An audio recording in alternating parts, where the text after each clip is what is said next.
Hello. Today, for my presentation, I wanted to discuss the common struggles and themes of utopias in films and literature and how they can succeed or just generally how they process. We see utopias a lot across film and literature, and these stories help us understand our world, but also the narrative they bring on paper or visually through our eyes. I want to properly showcase the best version of a utopia. Before going and seeing what utopian struggles are, I want to pinpoint the success of what a utopia looks like. This picture right here is what a successful utopia looks like. It has peace, there's openness, and it looks maintainable throughout the people. But if I'm going to be talking about the struggles and the successfulness of utopias, I want to give a clear definition of what a utopia is. A utopia is an imaginary society that us as humans create, which also pinpoint the flaws in the real world. Though with that definition, utopias aren't perfect worlds, and this is a common mistake between people. Most utopians are perceived as perfect, but this is not really the case. Utopias are not really realistic.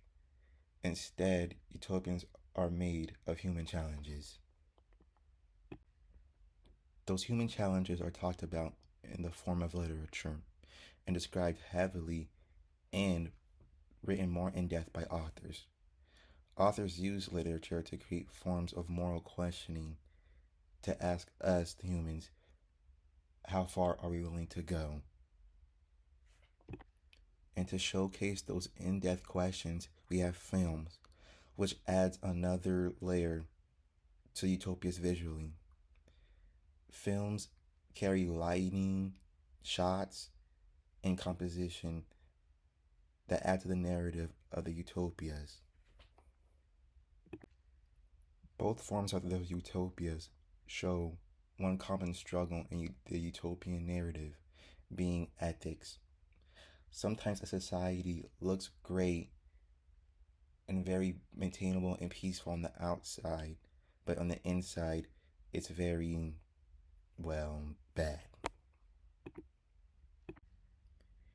Here's the book, The One Who Walks Away from Amelas.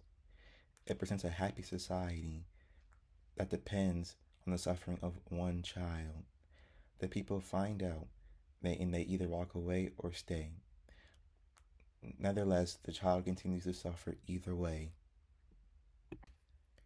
And here we have the film Captain Fantastic, where a family creates a utopian lifestyle based on their own beliefs, living in the wilderness until something bad happens. Their own isolation created problems for them. When we look at Omelas and Captain Fantastic, we can see that they are two different forms of medias, but they have similar things. They both have the utopian struggle. And here they show the utopian struggle of isolation within both their narratives. Isolation is a very dangerous thing, but common in these utopian narratives. When utopias isolate themselves, they avoid conflict, and this makes the situation more complex and difficult. This causes you to think more about the people in the narrative as the story goes on further and further. In terms of isolation used in utopias, I think isolation is used as a weapon to create a sense of safety for the nasty forces that are working within the narrative. The use of isolation helps prevent conflict. An example of this is within the Omelas. Discussing further within the Omelas, everything was fine until the child was not isolated in the world anymore. We can take this as a lesson that in a utopia that cuts itself off from the world or certain people off, it creates an imbalance, and this is where the ethical issues are showcased. After discovering the struggles of utopias, we can focus on the positives. taking the flaws and turning them around. The best version of a utopia is not closed or perfect, but it is a place that is open and connected to the world around itself. In terms of media, I think films showcase utopias the best. Films help showcase successful utopias through their aesthetics. Through shots and cinematography, they're allowed to show us open spaces, natural colors, warm lights, and great environments that make us feel that the world is livable. I've always preferred show and not tell. Utopias succeed better on screen and help create a better atmosphere.